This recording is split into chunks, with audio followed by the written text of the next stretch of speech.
믿음의 사람에게 주어진 말씀과 기도의 양날개가 튼튼해지고 활짝 펼쳐지기를 우리 주 예수님의 이름으로 축복합니다.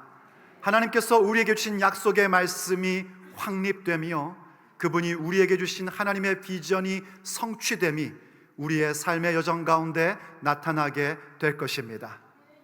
오늘이 2024년 마지막 주일입니다.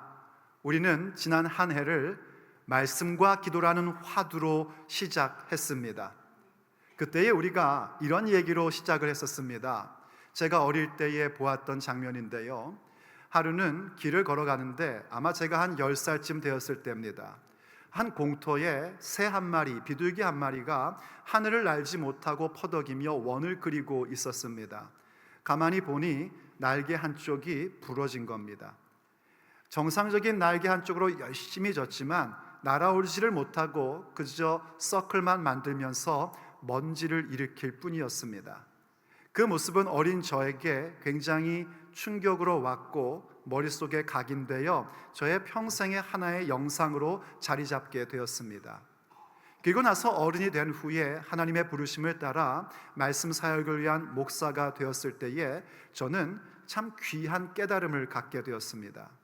하나님께서 우리를 자녀로 삼아주시고 아버지의 자녀로 삼아주실 때에 우리의 인생을 활기찬 삶으로 만들어주고 싶으셔서 말씀과 기도라는 것을 양날개로 허락하셨다는 사실입니다. 그러면서 동시에 목회를 하면서 사람들을 볼 때에 참 이상한 모습도 동시에 보았습니다. 분명히 예수님 믿는 사람인데 예수님 믿으면 하나님께서 허락하신 말씀과 기도라는 양날개가 있는데 전혀 날아오르지 못하는 사람들을 보게 됩니다. 그건 마치 닭처럼 혹은 타조처럼 펭귄처럼 날개를 갖고 있긴 갖고 있는데 전혀 날아오르지 못하는 모습과 같았었습니다.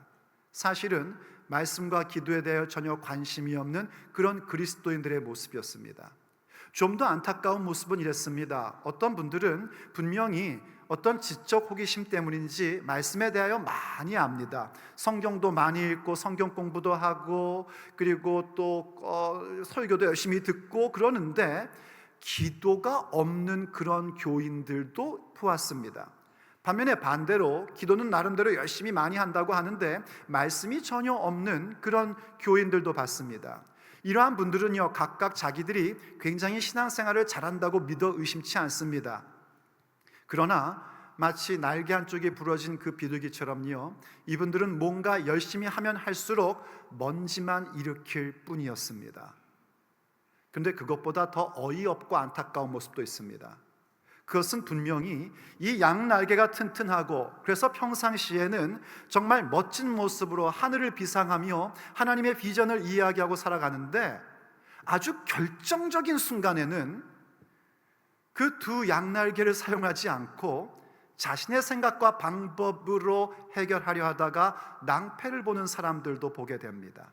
그래서 저는 그런 이야기도 여러분들에게 해드렸던 기억이 납니다. 바로 아프리카에 서식하고 있는 Secretary Bird에 대하여 말씀을 드린 적이 있습니다. 이 Secretary Bird는 한국말로 뱀잡이 수리라고 얘기합니다.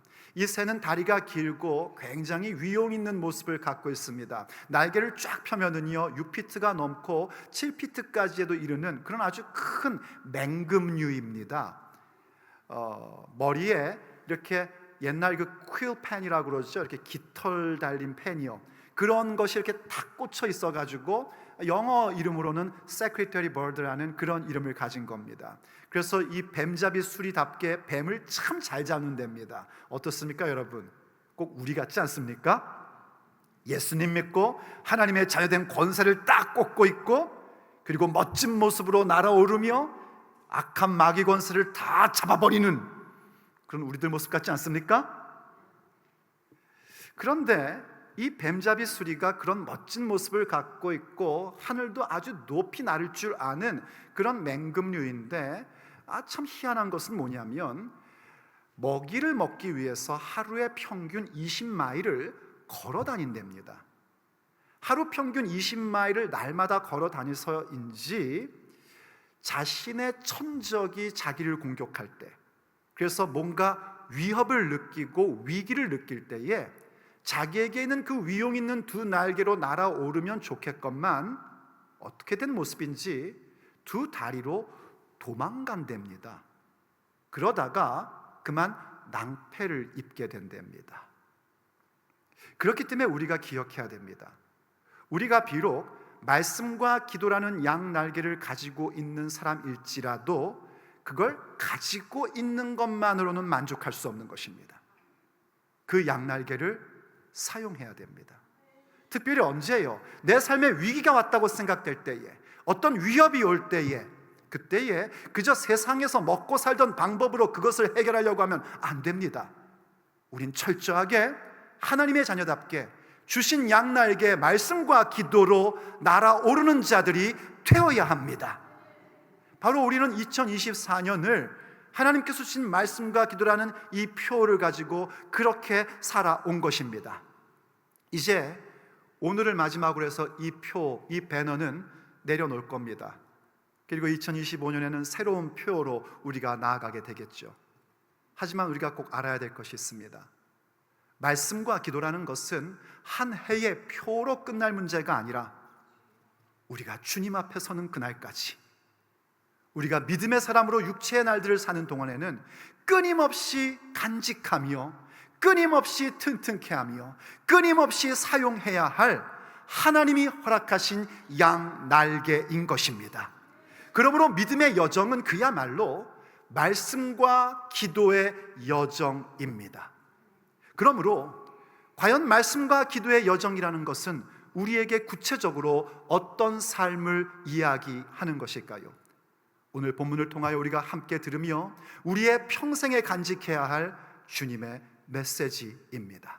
첫째, 말씀과 기도의 여정이라는 것은 말씀의 가르침을 사모하며 이것을 위하여 기도하는 것입니다.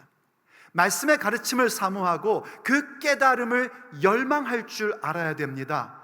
그리고 그 사모함과 그 열망함을 하나님 앞에 간구하며 기도할 수 있어야 됩니다. 왜냐하면 우리의 마음 가운데는 하나님의 가르침을 사모함이나 하나님 말씀의 깨달음에 대한 걸 열망하는 마음이 없기 때문입니다. 이 사모함과 이 열망하는 마음조차 하나님께서 우리에게 허락해 주셔야 됩니다. 그러므로 이 말씀과 기도의 여정을 가는 우리들은 항상 말씀의 가르침을 사모하면서 그 사모함까지도 주 앞에 기도할 줄 아는 자, 말씀과 기도의 사람들로 세워져야 합니다. 그래서 오늘 시편 기자가 주님 앞에 이렇게 기도하는 것을 우리에게 하나님의 말씀으로 주고 있는 것입니다. 자, 오늘 본문인 33절로 돌아가 보십시다. 여호와여, 주의 율례들의 도를 내게 가르치소서. 내가 끝까지 지키리이다. 나로 하여금 깨닫게 하여 주소서. 내가 주의 법을 준행하며 전심으로 지키리이다. 할렐루야. 주의 율례들의 도를 내게 가르쳐 주십시오. 이렇게 기도하기 시작합니다. 이때 그 율례라는 말은 당연히 하나님의 말씀을 가리키는 용어 중에 하나입니다. 그런데 특별히 이 율례라는 단어를 사용할 때는 어떤 미닝이 더 들어있냐면 하나님이 우리에게 좀 더 자세한 방향을 말씀해 주는 겁니다. 이렇게 해야 된단다, 이런 일을 할 때는 이렇게 하는 것이란다 하는 디테일한 어떤 방향과 가르침을 주시는 것, 이걸 율례라고 표현합니다. 이 율례의 도를 내게 가르쳐 주십시오 하고 기도하는 이유는 뭐냐면 그것을 지키기 원하기 때문입니다. 그때 우리가 만나게 된 일은 뭐냐면요, 하나님의 율례에도 하나님이 내 삶에서 어떻게 살아야 되는지에 대한 그런 디테일한 말씀을 만날 때에 그 내용이 사뭇 내가 살아오던 방법과 내가 생각하는 것과는 아주 다를 때가 많습니다. 심지어 교회 생활 30년 40년 해서 그냥 교회 생활하다 보니 이런 거 아니겠어? 라는 것과도 굉장히 다를 때가 많습니다. 그래서 하나님의 율례의 도를 우리는 배워야 됩니다. 그리고 배울 때 동시에 이루어져야 되는 게 뭐냐면 깨달음이 있어야 됩니다.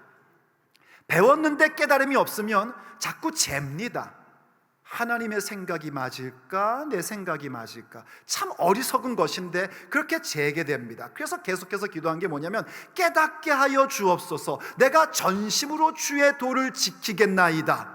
깨달음이 오면은요, 지금 당장 내가 이걸 결정할 것이냐 저걸 결정할 것이냐에 대한 하나님의 율례의 도의 가르침을 받는 것뿐만이 아니라 하나님의 말씀의 전체에 대하여 관심을 갖게 되고 그 말씀의 깨달음을 하나님 앞에 갈망하게끔 되어 있는 것입니다. 이게 우리에게 있어야 됩니다. 이걸 하나님 앞에 간구하셔야 됩니다. 정말 하나님의 말씀의 방법으로 내 삶을 일구어 가기 위해서 가르침을 받기를 열망하셔야 됩니다. 하나님 말씀의 가르침을 받으셔야 됩니다. 말씀의 가르침을 받을 수 있다는 그 자체가 얼마나 하나님의 큰 은총인지 여러분들은 깨달으셔야 됩니다. 그걸 아셔야 됩니다. 성경에 보면은요, 이사야 시대 때에 이 남유다가 하나님을 의지하지 않고 하나님의 말씀의 법칙을 따라 움직이지 않고 애굽을 의지한 적이 있습니다. 애굽을 의지하는 것은 그 당시의 사람들에게는 매우 상식적인 일이었고 당연한 일이었습니다. 강대국을 의지해서 우리의 생존을 지켜야겠다는 마음 갖는 건 말입니다. 그러나 그건 하나님의 방법이 아니었습니다. 그래서 하나님께서 선지자를 통하여 이렇게 말씀하셨습니다. 네가 애굽을 의지하니 내가 너희에게 환난의 떡과 고생의 물을 먹고 마시게 하겠다. 당연하죠. 우리가 하나님의 말씀의 법칙을 가르침으로 받고 깨닫고 따르지 않으면요, 믿음의 사람은 언제나 환난의 떡과 고생의 물을 먹고 마실 수밖에 없는 겁니다. 그런데 하나님께서 계속해서 이렇게 말씀하셨습니다. 그러나 내가 너에게 스승은 더 이상 감추지 않겠다 하고 말씀해 주십니다. 그때 그 스승이란 건 뭐냐면, 우리가 어떤 길을 걸어갈 때에 우리의 마음의 감동 가운데 혹은 목사의 설교로서 성경을 묵상하면서 성경을 배우면서 하나님의 음성이 들려오는 걸 얘기하는 겁니다. 그 길로 가는 거 아니다, 그거 하나님 방법 아니다, 하나님 말씀은 이런 것이다 하는 그 스승을 숨기지 않겠다라고 말씀하세요. 그런데 아십니까 여러분, 이것이야말로 하나님이 우리에게 주시는 소망의 메시지입니다. 왜냐하면 내가 사뭇 하나님의 방법이 아닌 내 상식과 내 방식, 내 먹고 사는 방법으로 혹은 내 마음 편한 대로 뭔가를 움직이다가 하나님께서 환난의 떡과 고생의 물을 먹고 마시게 할 때에 참 힘들지만, 하나님이 주시는 말씀을 가지고 다시 그 말씀을 듣고 따르면, 그 가르침의 말씀을 따르면 우리의 삶이 회복되기 때문입니다. 우리의 삶이 다시 활기차기 시작합니다. 회복되고 활기차는 것을 가리켜 부흥이라고 말하는 것입니다. 하나님의 말씀을 따르면 부흥을 갖는 것뿐만이 아니라 우리의 삶의 현실 가운데서 성공을 주시고 형통을 베풀어 주십니다. 하나님의 말씀을 따르면 하나님의 비전이 내 삶의 현실 가운데 이루어지게끔 하십니다. 그렇기 때문에 우리에게 스승을 숨기지 않으시는 것은 하나님의 은총입니다. 오늘도 이렇게 주의 음성을 듣게끔 해주시고 그 가르침을 받게 하시며 그 가르침에 대하여 열망할 수 있는 마음을 주신 것은 하나님의 한량없는 은혜입니다. 그래서 이것을 구하여야 합니다. 정말 간절한 마음으로 말씀의 가르침을 사모하십시오. 열망하십시오. 얼만큼 열망해야 되는가? 모든 것을 다 쏟아 부을 만큼 하나님의 말씀의 가르침을 열망하며 사모할 줄 알아야 됩니다. 그래서 지혜의 말씀인 잠언이 우리에게 이렇게 권면해 주고 있는 겁니다. 잠언 2장 2절 이하의 말씀입니다. 내 귀를 지혜에 기울이며 내 마음을 명철에 두며 지식을 불러 구하며 명철을 얻으려고 소리를 높이며 은을 구하는 것 같이 그것을 구하며 감추어진 보배를 찾는 것 같이 그것을 찾으면 여호와 경외하기를 깨달으며 하나님을 알게 되리니. 지혜, 명철, 지식, 이런 건 참 얼마나 귀한 겁니까? 여기 마지막에 지식이라는 건 이렇게 생각하셔도 됩니다. 어떤 통찰력, 인사이트, 이렇게 생각하셔도 됩니다. 하나님 말씀 가운데서 얻는 지혜, 하나님의 말씀 가운데서 얻는 깨달음, 그걸 명철이라고 얘기하죠. 그리고 하나님 말씀으로 얻게 되는 통찰력, 말씀으로 인하여 주어지는 거란 말입니다. 그래서 말씀의 가르침을 우리가 사모하고 구해야 되는데 어느 정도로 구하라고 지금 권면해 주고 있냐면, 은을 찾듯이 구하고 감추어진 보배를 찾듯이 구하랍니다. 이 은을 찾듯이 구하려니까 안 와닿죠. 이렇게 얘기하면 어떨까요? 돈을 벌듯이 확 와닿지 않습니까?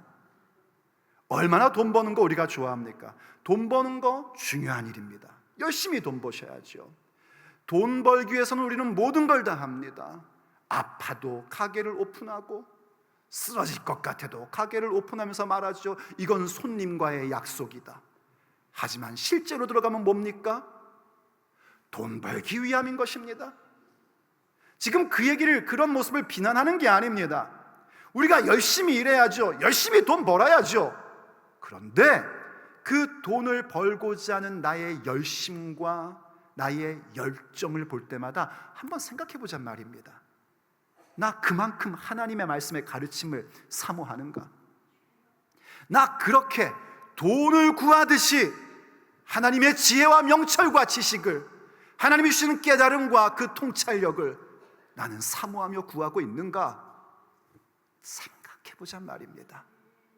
우린 마땅히 은을 구하듯이, 돈을 버는 것처럼, 감추어진 보배를 찾는 것처럼 말씀의 가르침을 사모할 줄 알아야 됩니다. 그러면은요, 우리의 마음 가운데 놀라운 일이 벌어집니다. 하나님 경외하기를 기뻐하기 시작합니다. 왜냐하면 하나님을 경외하는 자들에게는 어떤 두려움도 없어지기 때문입니다. 정말 하나님을 경외한다는 것이 얼마나 능력이며 축복이며 권능인지를 우리가 실제로 확인하게 되기 때문입니다. 그리고 더 나아가 하나님을 알게 됩니다. We're gonna have a knowing God. 하나님 알을 알게 됩니다. 하나님을 알면 영생입니다. 그래서 우리가 이렇게 말씀의 가르침을 사모하며 그 말씀의 깨달음을 위하여 간구하고 나갈 때마다 우리의 삶에 어떤 현상이 일어나는가? 그렇기 때문에 우린 우리의 모든 삶을 하나님의 말씀의 방법으로 살아가고자 하는 그런 열정이 생기고 그것을 위하여 기도하기 시작합니다. 그러므로 두 번째, 말씀과 기도의 여정이라는 것은 무엇인가? 말씀의 방법으로 살아가는 것입니다. 다른 방법이 아니라, 내 경험이 아니라 하나님의 말씀의 방법으로 나의 현실 삶을 일구어 가는 자 되는 것, 그것이 바로 말씀과 기도의 여정을 걸어가는 자들이요, 그들이야말로 주님이 주신 양날개로 하나님의 비전을 향하여 날아오르는 그리스도인인 것입니다. 그래서 오늘 시편 기자가 계속해서 이렇게 기도하고 있는 겁니다. 한번 본문으로 가보십시오. 35절 말씀입니다. 나로 하여금 주의 계명들의 길로 행하게 하소서. 내가 이를 즐거워함이니이다. 나의 마음을 주의 증거들로 향하게 하시고 탐욕으로 향하지 말게 하소서. 내 눈을 돌이켜 허탄한 것을 보지 말게 하시고 주의 길에서 나를 살아나게 하소서. 할렐루야. 주님 앞에서 주의 계명의 길로 나를 인도해 달라고 그렇게 간구하고 있습니다. 그 말씀을 따라 살아갈 수 있는 길을 내게 달라는 겁니다. 왜 그럴까요? 그 말씀을 따라 살아갈 때에 거기에는 하나님의 보장하심이 있기 때문입니다. 내 생각과 내 방법으로 사는 것은요, 누구의 보장으로 사는 거냐면 나의 보장으로 사는 겁니다. 여러분은 어떠십니까? 저는요, 제 자신을 믿지 못합니다. 제 보장을 저는 전혀 신뢰하지 않습니다. 그러나 하나님의 보장하심은 다릅니다. 그분은 천지를 창조하신 하나님이십니다. 그분은 말씀으로 세계를 만드셨고 지금도 그분이 말씀하시면 사건이 됩니다. 그분의 보장하심이 있는 것이 주의 계명의 길로 행하는 것입니다. 하나님의 명령을 따라 움직이는 것입니다. 내게 가르쳐 주시고 깨닫게 해주신 말씀을 따라 내 삶을 일구어 가는 것이고 그 방법으로 살아가는 것입니다. 그러다 보면 어떤 현상이 일어나는가? 탐욕의 길로 가는 게 싫어집니다. 여기 본문의 탐욕이라는 건 어떤 의미냐면요, 나를 생각하는 마음입니다. 그러니까 selfish gain, 나의 어떤 이기적인 이익, 이걸 얘기하는 겁니다. 그러니까 내 마음의 편한 대로 움직이는 것을 행하지 않습니다. 그냥 내 마음 편하려고 행동하는 것 싫어지기 시작합니다. 허탄한 말도 함께하는 게 싫어집니다. 여러분, 세상에서 가장 허탄한 말이 뭔지 아십니까? 남 흉보고 비난하고 남의 말 하는 거. 그게 아주 허탄한 말입니다. 또 허탄한 말이 뭔지 아십니까? 하나님께서 나를 돌아보지 않으신다라고 말하는 것, 예수님 믿는 사람임에도 불구하고 자꾸만 하나님 앞에 원망하고 불평하는 것, 이게 허탄한 말들인 것입니다.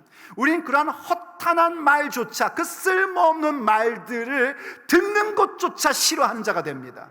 어떻게 가능하죠? 하나님의 가르침이 우리 가운데 있기 때문에, 그 말씀의 가르침과 그 깨달음이 있으니까 이 탐욕과 이 허탄한 일들에 대해서 우린 너무너무 싫은 겁니다.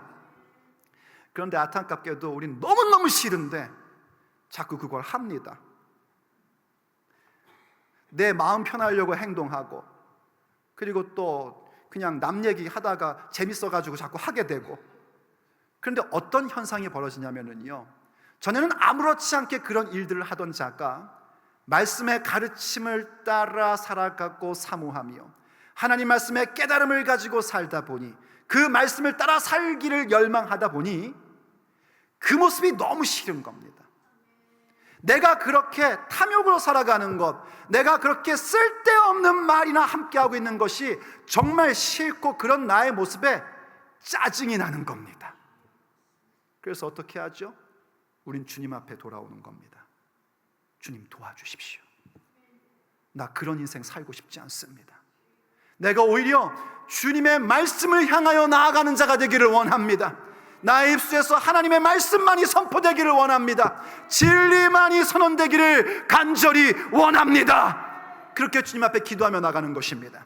이게 말씀과 기도의 여정을 가는 자들, 주님이 주신 양날개를 가지고 하나님의 비전을 향하여 솟아오르며 날아오르는 사람들의 인생인 것입니다.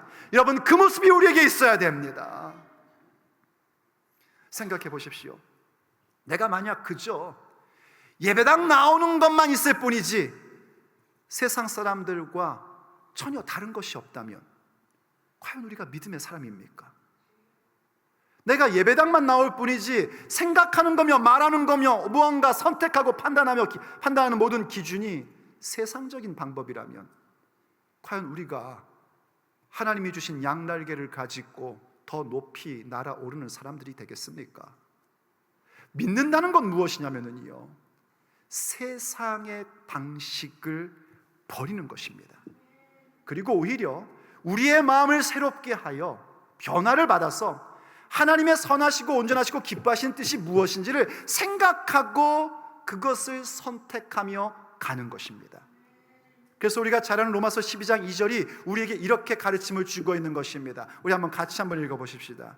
시작. 너희는 이 세대를 본받지 말고 마음을 새롭게 함으로 변화를 받아 하나님의 선하시고 기뻐하시고 온전하신 뜻이 무엇인지 분별하도록 하라. 아멘. 이게 바로 말씀의 방법으로 살아가는 모습입니다. 이것을 마음에 간직하고 이것을 위하여 간구하는 것이 말씀과 기도의 양날개를 가지고 피상하는 삶을 사는 것입니다. 또 미가 선지자가요, 이 말씀에 대해서 조금 더 구체적으로 이렇게 가르침을 줬습니다. 미가서 6장 8절의 말씀입니다. 사람아, 주께서 선하신 것이 무엇임을 내게 보이셨나니. 하나님께서 우리에게 과연 하나님의 선하신 뜻, 하나님의 선하신 것이 무엇인지 우리에게 밝히 말씀해 주시고 보여주셨단 말입니다. 그건 뭔가, 여호와께서 내게 구하시는 것은 오직 정의를 행하며 인자를 사랑하며 겸손하게 내 하나님과 함께 행하는 것이 아니냐. 아멘. 우리가 하나님의 선하시고 기뻐하시고 온전한 뜻이 무엇인지를 분별하며 사는 것은 무엇인가? 일단 기본적으로 정의를 행하는 것입니다. 하나님의 공의와 정의를 따라 살아가는 것이고, 그러면서 동시에 인자를 사랑하는 것입니다. 이때 인자라는 단어는요, 성경 용어에 헤세드라는 단어를 번역한 것인데, 이 헤세드라는 단어는 어떤 단어도 번역되냐면 사랑, 긍휼 혹은 인애, 이런 단어로 번역되는 단어입니다. 바로 하나님의 그 정의와 하나님의 사랑을 행하며 그것을 간구하는 그런 인생으로 살라고 말씀하시는 겁니다. 정의와 사랑은 언제나 함께 짝으로서 오는 것이 하나님의 뜻입니다. 제가 누누이 말씀드리지만은요, 사랑이 없는 정의는 폭력입니다. 그리고 반대로 정의가 없는 사랑은 패역입니다. 사랑이 없는 정의는요, 나의 영혼을 파괴시키고 상대의 인생을 파괴시키는 것입니다.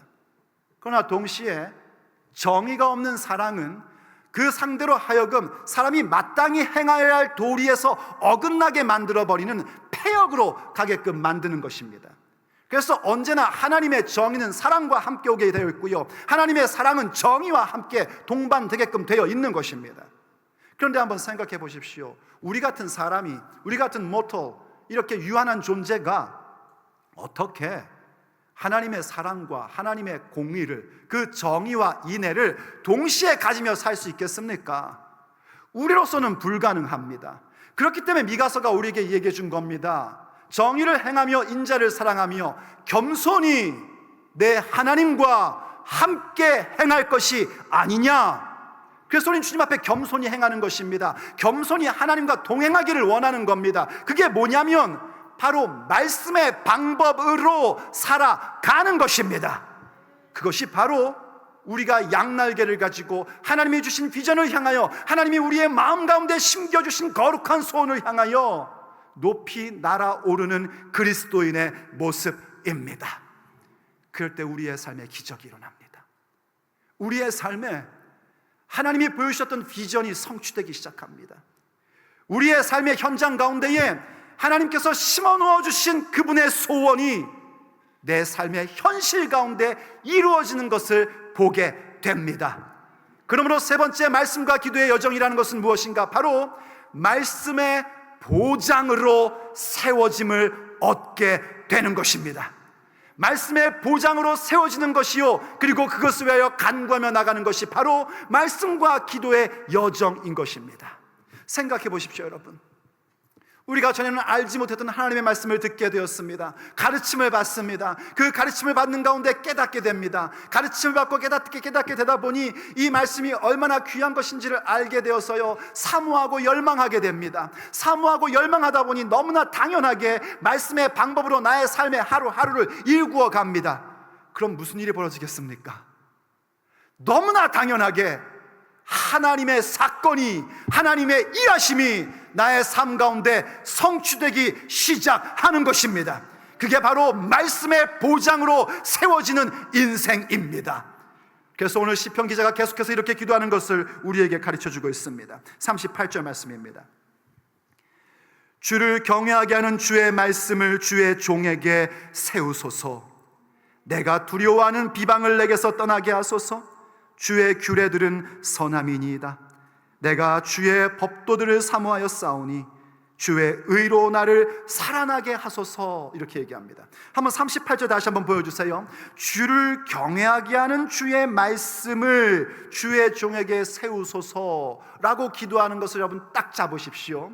여기 주의 말씀으로 번역한 이 단어는 약속으로도 번역할 수 있는 단어입니다. 그래서 영어 성경은 아예 promise 이렇게 번역을 해놓은 걸 보게 됩니다. 한마디로 얘기해서 약속의 말씀입니다. 약속의 말씀을 주의 종에게 세우소서. 이때 세운다는 얘기는 뭐냐면 확증해달라는 겁니다.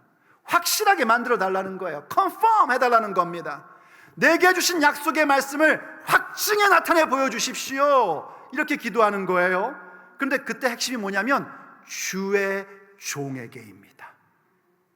내가 주님 앞에 나는 주의 종입니다라고 얘기하는 건 뭘 얘기하는 것인가? 내 삶의 주인은 하나님이심을 고백하는 겁니다. 예수님이 내 삶의 주인이셔야지 됩니다. 그분이 나의 마스터이셔야 됩니다. 그럴 때에 하나님의 약속의 말씀이 내 인생 가운데에 확증됩니다. 그런데 그때 그 말씀의 특징을 뭐라고 했냐면 주님을 경외하게 하는 약속의 말씀입니다. 무슨 얘기인고 하니 하나님의 약속의 말씀을 받으면은요, 하나님을 경외하게 됩니다. 받아보신 분들은 아실 겁니다. 안 받아보신 분들은 받아보시기를 예수님의 이름으로 축복합니다. 하나님께서요, 설교를 듣는 가운데, 성경을 읽는 가운데 이거구나 하고 주시는 말씀이 있어요. 그게 약속의 말씀입니다. 그런 말씀은 절대로 그냥 넘어가면 안 됩니다. 여러분, 꽉 붙잡으셔야 됩니다. 써놓으셔야 되고요, 암송하시고요, 그렇게 하셔야 됩니다. 그런 약속의 말씀이 있단 말이에요. 그런 약속의 말씀을 딱 받으면 하나님을 경외하게 되고요, 또 놀랍게도 선순환을 이루어서 약속의 말씀을 따라 살아가고 하나님을 경외하게 하는 약속의 말씀을 따라 살아가면서 그것의 성취됨을 경험하면 더욱더 하나님을 경외하게 됩니다. 하나님께 내 삶의 무게중심을 드리게 되고요, 하나님의 뜻을 더욱더 존중히 여기게 되는 그런 놀라운 선순환이 우리에게 주어지게 됩니다. 그래서 하나님을 경외하게 하는 약속의 말씀을 주의 종에게 이루어 주십시오 하는 그 기도를 주님 앞에 드릴 줄 알아야 됩니다. 그때 이 하나님을 경외하게 하는 약속의 말씀의 성취가 우리에게 어떤 효과까지 주냐면요, 비방하는 자들을 두려워하는 마음에서 우리를 건져줍니다. 여러분, 비방받아 본 적 있습니까? 비방받는다는 것은 참 힘든 일입니다. 비방받는 건 참 두려운 일입니다. 누군가가 이렇게 비방을 받고 있으면 우리는 그런 얘기는 잘합니다. 힘내십시오. 그까지 비방에 넘어지시면 안 됩니다. 이런 말은 참 잘합니다. 그런데 그 비방이 나를 향해 오면 이건 얘기가 달라지는 겁니다. 저도 그런 일 참 많이 겪습니다. 목회하다 보면은요, 여러 비방의 소리를 듣습니다. 그럼 주변에 사람들이 얘기해 주죠. 목사님, 힘내십시오. 그깟 비방에 넘어지시면 안 됩니다. 주님이 함께 하십니다. 그럼 제가 뭐라 그럴까요? 아멘 그럽니다. 근데 여러분, 비방자들은요, 악한 자들입니다. 비방자들은 하나님을 두려워하지 않습니다. 하나님을 두려워하지 않는 자들은요, 거짓을 만들어냅니다. 그럼 그 비방자가 어떻게 하는가? 이 공격하던 자가 안 쓰러지면 그 주변 사람들을 비방하기 시작합니다. 그럼 그 비방이 자기에게 오니까 갑자기 말하자면 꼬리를 확 내립니다. 그 비방자와 타협합니다. 그래서 그 신앙이 점점 날아오질 못하고 점점 퇴락되는 모습들을 저는 참 많이 보아왔습니다. 그만큼 비방을 당한다는 건 참 두려운 일입니다. 힘든 일입니다. 심지어는 비방받을 때요, 기도하는 것조차 힘들어질 때도 있습니다. 그런데 놀랍게도 하나님을 경외하게 하는 약속의 말씀이 내 삶에 확립되기 시작하면 이런 비방하는 자들의 두려움이 더 이상 두렵지 않습니다. 이게 아무것도 아니라는 것을 깨닫기 시작합니다. 그래서 오히려 주의 말씀을 향하여 더 달려가게 되고 하나님의 말씀이 내 삶에 성취되는 것에 더욱더 집중하며 날아오르게 되는 것입니다. 아무리 까마귀가 공격을 한다 할지라도 더 높이, higher and higher, 더 높이 날아오르게 되는 것입니다. 어떻게 그 일이 가능하냐고요? 하나님의 말씀은 능력이기 때문입니다. 그래서 디모데후서 3장 16절과 17절이 우리에게 이렇게 가르침을 주고 있는 것입니다. 하나님의 모든 성경은, 모든 하나님의 말씀은 하나님의 감동으로 된 것으로 교훈과 책망과 바르게 함과 의로 교육하기에 유익합니다. 그렇기 때문에 우리는 말씀의 가르침을 사모하는 것이고 그 깨달음을 받는 것이고, 그래서 그 말씀을 따라 살아갈 것을 결정하는 것입니다. 왜 그렇게 하는가? 17절, 그 이유는 하나님의 사람으로 온전하게 하며 모든 선한 일을 행할 능력을 갖추게 하려 함이라. 할렐루야! 바로 그겁니다. 가르침의 말씀을 사모하고 그리고 말씀의 방법으로 살아가는 그 순간 하나님께서 하신 그 말씀의 보장이 내게 세워지는 그 모습 때문에 우리는 오히려 그 능력을 받아 하나님의 사람으로 하나님의 뜻을 이루는 그런 능력 갖춘 자로 세워지게 되는 것입니다. 사랑하는 여러분, 지난 한 해 동안도 살아오며 어떤 일을 겪으셨습니까? 무엇이 여러분을 넘어지게 하고 날아오르지 못하게 합니까? 기억하십시오. 예수님을 믿는 자들일진데 여러분에게는 말씀과 기도라는 양날개가 주어져 있습니다. 그 날개를 튼튼케 하십시오. 그 날개를 활짝 펴십시오. 말씀의 가르침을 사모하며 깨닫기를 주님 앞에 강청하며 나가십시오. 말씀의 방법으로 살아갈 것을 결정하고 주님 앞에 구하십시오. 하나님께서 주신 약속의 말씀, 그 말씀의 보장이 내 인생 가운데 세워짐을 우린 모두 다 목격하게 될 것입니다.